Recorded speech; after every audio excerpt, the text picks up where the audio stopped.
What is up, people? Hope you're all doing well. Welcome back to more esports talk, an ever-impending issue, especially for Korean League of Legends fans, and I would say League fans all around the world. For one of the most notorious figureheads in all of esports, that's going to be Faker. Imminently will be serving military service by 2022 or shortly thereafter, which would be a 2-year service, either taking him away from professional league or, of course, maybe returning like a guy like Forgiven after that military service is up. All of this in the wake of what we talked about just yesterday, that being a maximum term Riot contract for him to be back to the LCK. And of course, with T1 as a partial owner for the next 3 years, he will be playing. And if you guys do understand that, 2 years from now, he should be doing active military service. He signed a 3-year contract. That overlap is certainly there with the ever-impending issue that no one really knows what the outcome as of right now will be. That being, will Faker get military exemption? Will he not? We have no idea, but the issue of what it comes down to has been known for quite some time and, of course, rehashed given the recent information.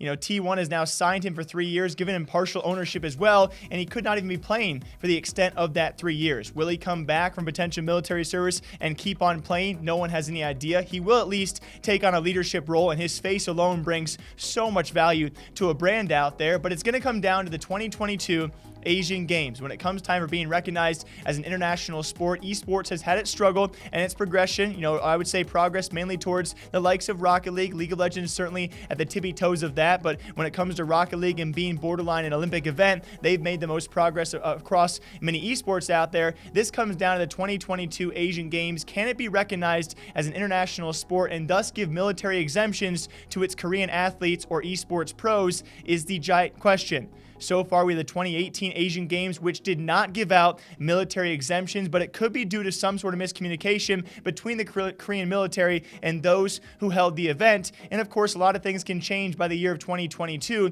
but as of right now, historically speaking, it will not be happening, but it's still predicted to be a possibility that by 2022, the Asian Games, if they actually do have an event, an official esports event that's also an international sports event deemed, the Korean military can give out, for excellent performance, some sort of exemption to stars like Faker. If he were chosen, if his team do win the gold medal, if it comes down to that, he could be exempt from military service, i.e. if you guys do not know the likes of many professional athletes out there who represent their country at the Olympics or the top level of their sport, they don't need to serve their country in the military because they want them to represent their country elsewhere on the field or wherever it might be in their sport. So it really comes down to a few possible options, all of which we don't know which one's going to be the final one. As of right now, I'll keep you all posted though. When it comes time for the 2022 Asian Games, if they have an official international sport or international event, which includes gaming and of course League of Legends, if Faker is selected and then his team goes on to win the gold medal, if that's deemed eligible for a military exemption, he likely will be exempt.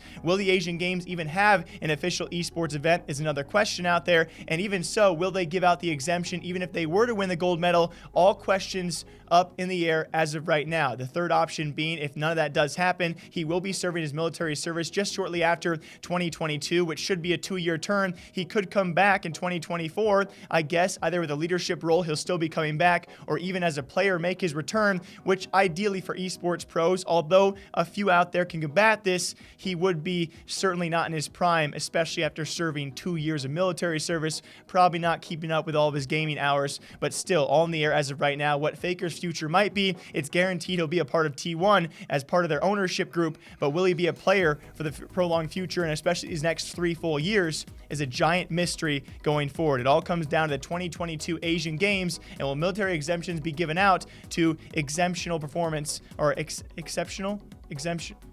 Would military exemption be given out for exceptional performance? That's a tongue twister. Until next time, take care, drink your coffee, drink your water. I'll be back here all day long breaking down esports and gaming news. Take care of yourselves, guys.